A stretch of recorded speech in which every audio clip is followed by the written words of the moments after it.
Hindi film की कहानी सूर्यवंशम का दृश्य आप सभी लोगों ने देखा होगा। अनपढ़ हीरा ने मजदूरी करके अपनी पत्नी को पढ़ा लिखा कर आईएएस बना दिया था। घबराइएगा मत, हम किसी फिल्म के बाइकाट, कमाई रिकॉर्ड या फिल्म फेयर अवार्ड की चर्चा नहीं कर रहे हैं, बल्कि एक ऐसी ही अमिताभ बच्चन की फिल्म सूर्यवंशम की रियल कहानी को बयां करने जा रहे हैं, जिसकी चर्चा आज पूरे देश के लोगों की जुबान पर है। वर्तमान सरकार ने महिला उत्थान के लिए एक नारा दिया है, बेटी बचाओ बेटी पढ़ाओ। तो वही इस कहानी को सुनकर लोगों ने नारे में एक और लाइन जोड़ दी है, बेटी बचाओ बेटी पढ़ाओ, लेकिन बीबी को भूल कर भी मत पढ़ाना। दरअसल यह कहानी है पंचायत विभाग में चतुर्थ श्रेणी के कर्मचारी आलोक मौर्य की, जिसने पंचायत विभाग में सफाई कर्मी के पद पर रहते हुए भी अपनी पत्नी को पढ़ा लिखा कर पीसीएस अधिकारी बना दिया। प्राप्त जानकारी के अनुसार ज्योति मौर्य यूपी के वाराणसी की एक सामान्य से परिवार की रहने वाली है, जो आलोक के रिलेशन में भी आती थी। आलोक और ज्योति सबसे पहले एक दोस्त के रूप में थे, उसके बाद बात बढ़ी और दोनों एक दूसरे को दिल दे बैठे। इसी बीच आलोक मौर्य की नौकरी पंचायत विभाग में चतुर्थ श्रेणी के पद पर लग गई। उसके बाद दोनों ने एक दूसरे से 2010 में विवाह करके जीवन साथी बन गए। पढ़ने लिखने में होनहार ज्योति मौर्य ने अपने पति आलोक मौर्य से आगे पढ़ाई करने की इच्छा जाहिर की, तो आलोक मौर्य ने अपने घर वालों से अनुमति लेकर आगे की पढ़ाई के लिए उसे प्रयागराज भेज दिया। भरपूर सहयोग करते हुए आलोक मौर्य ने अपनी पत्नी को सारी फैसिलिटी दी। उसके बाद 2015 बैच में ज्योति मौर्य पीसीएस अधिकारी बन गई। फिर क्या पूछना था, मायके से लेकर ससुराल तक खुशियां ही खुशियां थी। पीसीएस बहू के स्वागत की तैयारी ससुराल में ढोल नगाड़ों के साथ हुई। उस वक्त पीसीएस बहू का जबरदस्त स्वागत किया गया था। क्षेत्र की बड़ी बड़ी हस्तियां सड़कों पर उतरकर पीसीएस बन चुकी ज्योति मौर्य को बधाई दी।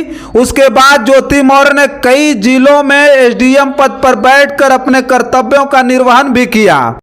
इस वक्त ज्योति मौर्य बरेली शुगर मिल में महाप्रबंधक के पद पर तैनात है। ज्योति के पति आलोक ने बताया कि जिस साल ज्योति पीसीएस अधिकारी बनी, उसी साल हमें एक और खुशी मिली थी।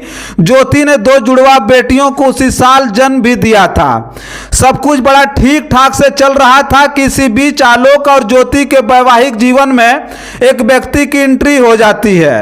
आलोक बताते हैं कि गाजियाबाद में होमगार्ड कमांडेंट के पद पर तैनात मनीष दुबे से उसकी पत्नी ज्योति मौर्य का अवैध संबंध स्थापित हो गया। पहले तो लगा कि अधिकारी है और अपने उच्च अधिकारियों से बातचीत कर रही है, लेकिन एक दिन वह जैसे ही अपनी पत्नी की मोबाइल चेक किया तो पाया कि मामला बहुत ही आगे बढ़ गया था। ज्योति और मनीष दुबे के बीच नाजायज रिश्तों की दुर्गंध आने लगी थी।